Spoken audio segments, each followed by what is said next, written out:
लाडकी बहीण योजनेचा हप्ता देण्यासाठी सरकारला पुन्हा एकदा दुसऱ्या विभागाच्या निधीचा आधार घ्यावा लागला आहे आणि यावेळी तब्बल 344 कोटी 74 लाख रुपये वळवण्यात आले। पण प्रश्न फक्त 344 कोटींचा नाही, तर हा निधी नेमका कुठून आला आणि आतापर्यंत असं किती वेळा झालंय। मुख्यमंत्री माझी लाडकी बहीण योजनेच्या लाभार्थी महिलांना जुलै महिन्याचा हप्ता देण्यासाठी सामाजिक न्याय विभागाच्या तरतुदीतून 344 कोटी 74 लाख रुपये महिला आणि बाल विकास विभागाकडे वळवण्यात आले आहे। या संदर्भात सामाजिक न्याय विभागाने शासन निर्णयही जाहीर केलाय। मात्र सामाजिक न्याय विभागाच्या निधीतून लाडकी बहीण योजनेसाठी पैसे वळवण्याची ही पहिलीच वेळ नाही।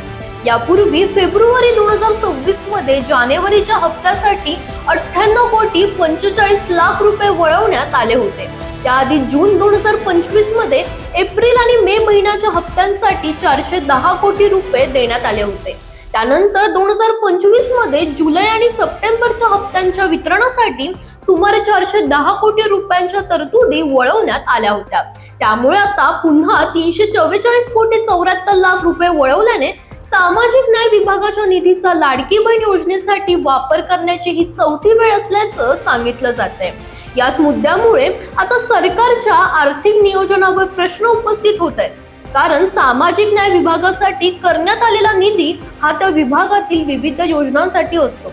मात्र त्यातील काही रक्कम लाडकी बहीण योजनेसाठी वळवली जात असेल तर त्या विभागाच्या इतर योजनांसाठी उपलब्ध निधीवर त्याचा परिणाम होणार नाही का, असा प्रश्न उपस्थित होत आहे।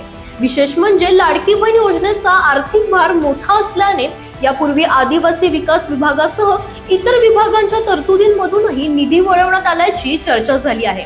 त्यामुळे एका बाजूला लाखो महिलांना योजनेचा लाभ वेळेवर देण्याचं सरकार समोरचं आव्हान आहे, तर दुसऱ्या बाजूला इतर विभागांच्या योजनांसाठी मंजूर केलेला निधीही योग्य पद्धतीने उपलब्ध करून देण्याची जबाबदारी आहे।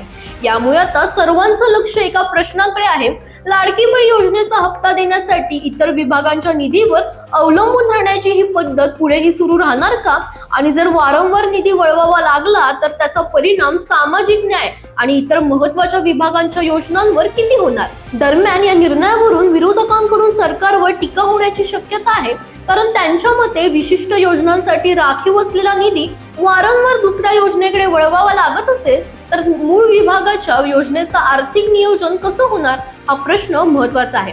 मात्र सरकारच्या बाजूने पाहिलं तर लाडकी बहीण योजनेतील पात्र महिलांना हप्ता वेळेवर मिळणं ही तितकंच महत्त्वाचं आहे। त्यामुळे सरकार समोर आता मोठं आव्हान आहे, ते म्हणजे लाभार्थी महिलांना मदत सुरू ठेवतानाच राज्यातील इतर विभागांच्या योजनांनाही पुरेसा निधी उपलब्ध करून देण्याचं। आता तुमचं मत काय? लाडकी बहीण योजनेचा हप्ता देण्यासाठी दुसऱ्या विभागांचा निधी वळवणं योग्य आहे का, की प्रत्येक विभागाचा निधी त्याच विभागाच्या योजनांसाठीच वापरला पाहिजे? तुमचं मत कमेंट करून नक्की सांगा आणि अशाच अपडेट्ससाठी इंडिया लीडर YouTube चॅनलला सबस्क्राईब करायला विसरू नका।